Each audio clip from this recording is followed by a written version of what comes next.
सकाळच्या महाराष्ट्र माझात आपलं स्वागत। पुण्यातल्या येरवडा कारागृहातही असाच कार्यक्रम झाला, पण जरा हटके।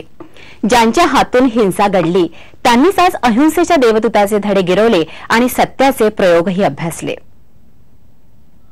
पुण्यातलं हे येरवडा कारागृह हे असं दृश्य नेहमीचंच, पण हे काहीसं वेगळं। यापैकी काहींनी परमोच्च हिंसा केली आहे, अर्थात खून आणि इतर काही गुन्ह्यातले हे कैदी। इथं सुरू आहे परीक्षा। बापूजींनी सांगितलेलं सत्य आणि अहिंसेचं तत्वज्ञान कितपत समजलं ते हे कैदी कागदावर उतरवतायत। सहयोग ट्रस्टतर्फे 3 वर्षांपासून ही परीक्षा घेतली जाते।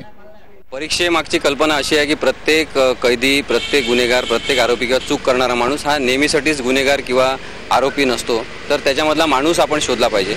त्यासाठी त्याला संधी मिळाली पाहिजे आणि ती संधी देण्यासाठी परीक्षा खूप उपयोगी आहे असं आम्हाला वाटलं, म्हणून ही परीक्षा सुरू केली।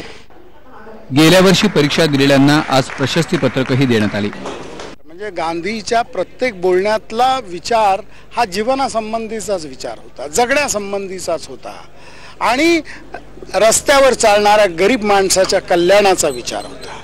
तो कल्याणाचा विचार समजून देण्याचं काम या गांधी विचार परीक्षेनं जी करत आहे ते सगळ्यात महत्त्वाचं आहे।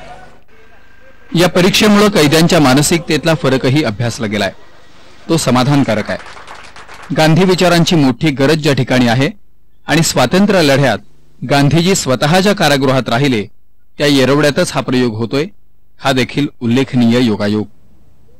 कॅमेरामन राजू निगडेसह अभिजित कांबळे, ईटीव्ही न्यूज, पुणे।